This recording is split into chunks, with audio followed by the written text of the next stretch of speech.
Hey guys, welcome to GCT, where I read out the best stories on Reddit, so you don't have to. The funny, shocking, and satisfyingly juicy. Today is Antiwork Monday, with a few stories that will help you get through the week. You want me to do something else while I'm waiting? Okay. Our first post comes from Malicious Compliance subreddit, posted by The Horizon Lies. At my former job, a home improvement store in the same vein as Lowe's or Home Depot, I worked in receiving, mostly unloading trucks with a forklift. About 2 years into my time there, we got a new assistant manager, let's call him Gary. This guy came in and thought that not only did his poop not stink, but that we should all eat as much of it as possible. Micromanaging, changing SOP, etc. Everything he said was right. So one day, a truck is in the process of backing down the ramp to our receiving dock, but there's a problem with the brakes, and the wheels are just dragging. Since my job at that moment is to wait until the truck comes in and unload it once it does, there's literally nothing I can do, apart from giving the guy good vibes from my seat. To be clear, the problem was not any failing on the driver's part, just bad luck with the hoses. At this time of day, we have 2 people on the clock in receiving, me on one forklift waiting for the truck, and my department manager on another, helping out in the outside yard because 2 forklifts were disabled and they had 2 lumber trucks show up at the same time. We only had 2 electric forks and they were the only ones that could be inside the building.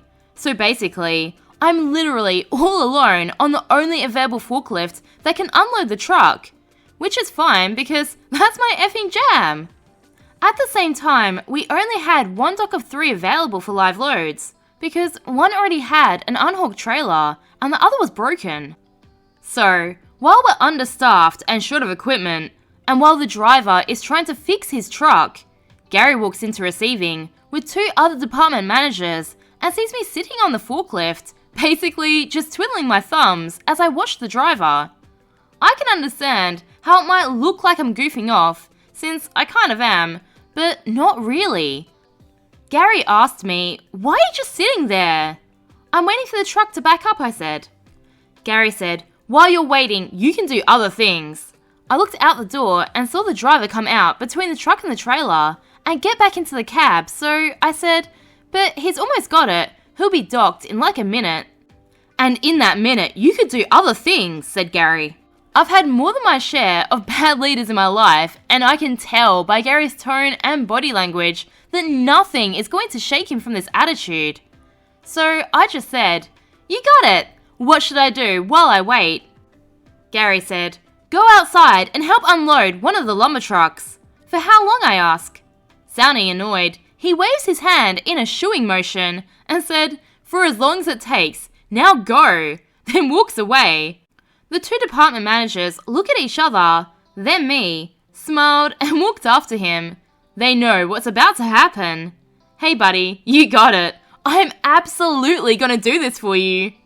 So, I spin the forklift around and zip out through the big overhead door into the outside yard to help with the lumber trucks. As I do this, I hear the trailer back into the dock. But that doesn't matter because Gary gave me a mission. I made it to where the lumber trucks were parked in the yard, and my department manager drove up to me. He asked, "Why are you out here? Isn't the truck docking?" I nod.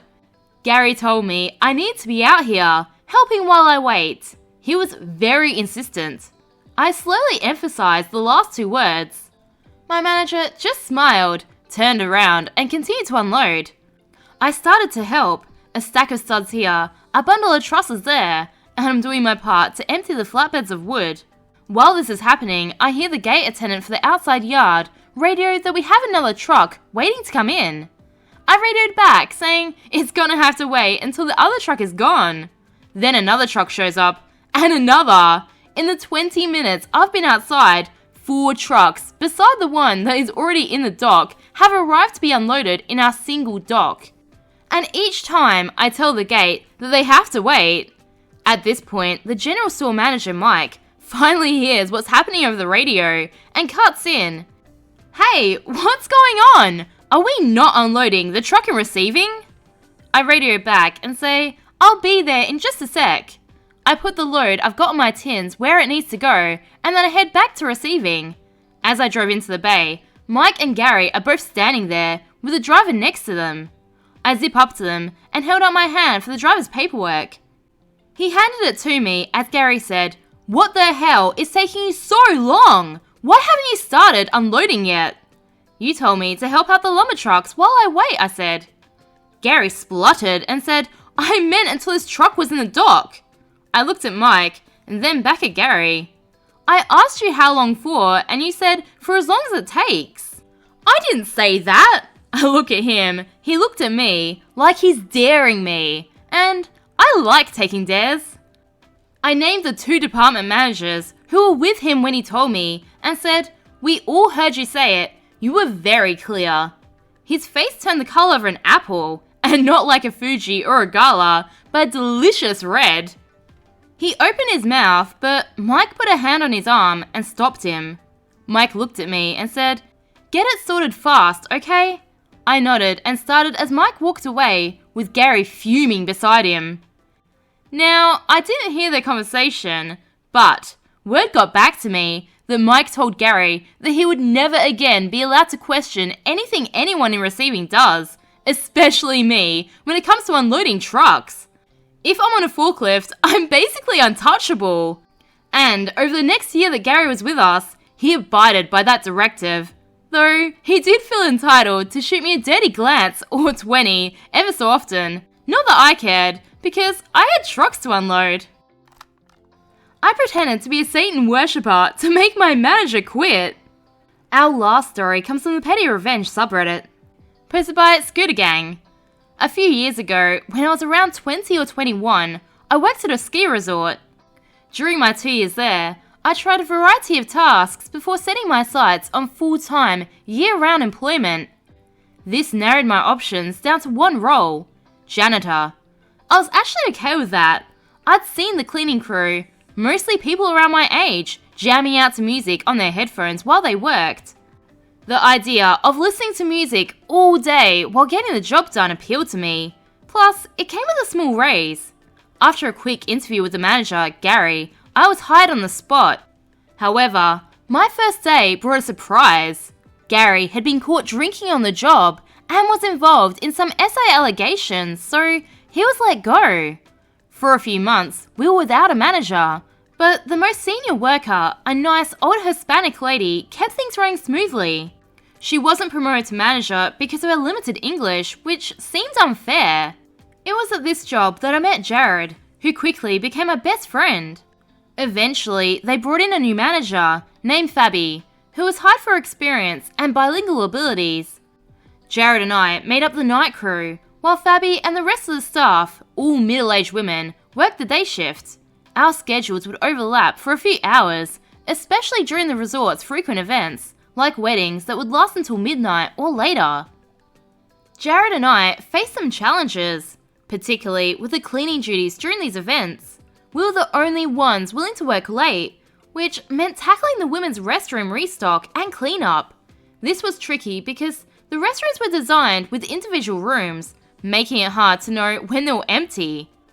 We couldn't close them off completely, and the signs that we put up indicating that male workers were cleaning were often ignored, leading to several awkward encounters. One incident involved a drunk woman who tried to grope Jared. We reported it to Fabi, but she dismissed our concerns. After that, we decided to not clean the women's room until the events were over and the building was empty.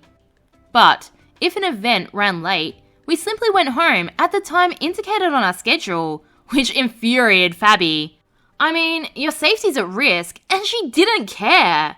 If it was girls cleaning the men's bathroom and a drunken man groped one of them, would that be okay? Hell no! This resulted in the daytime crew having to do the cleanup.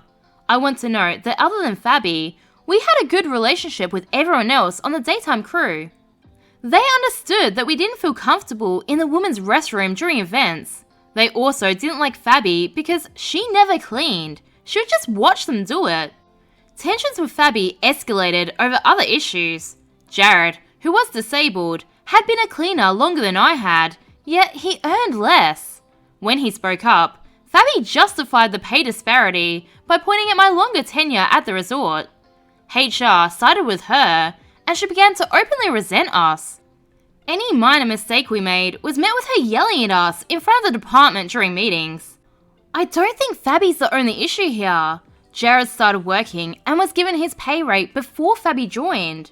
If his starting rate was lower than your starting rate, you know the tenure thing is BS. Plus, HR backed her, and is apparently perfectly happy for her to keep treating you both like this during meetings.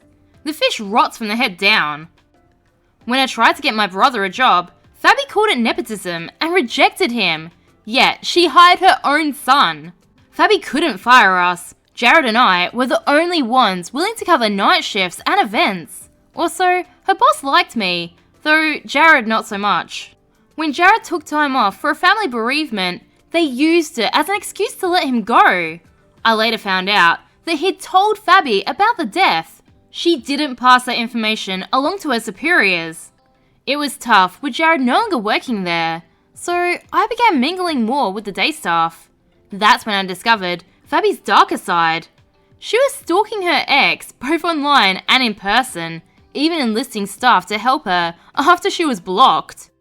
Armed with the knowledge of a superstitious nature, I decided to play a bit of petty psychological warfare. I started by setting our storage closet lock to 666 and had friends in other departments do the same when I was off. One day, after changing the work computer's username to 666, Fabby accused someone of hacking and refused to use it for days. When she began rummaging through the office trash for scraps of information about my activities, I escalated my tactics. I drew occult symbols and scribbled satanic chants on pieces of paper with my left, non-dominant hand, deliberately discarding them into the trash where she would find them later. It worked.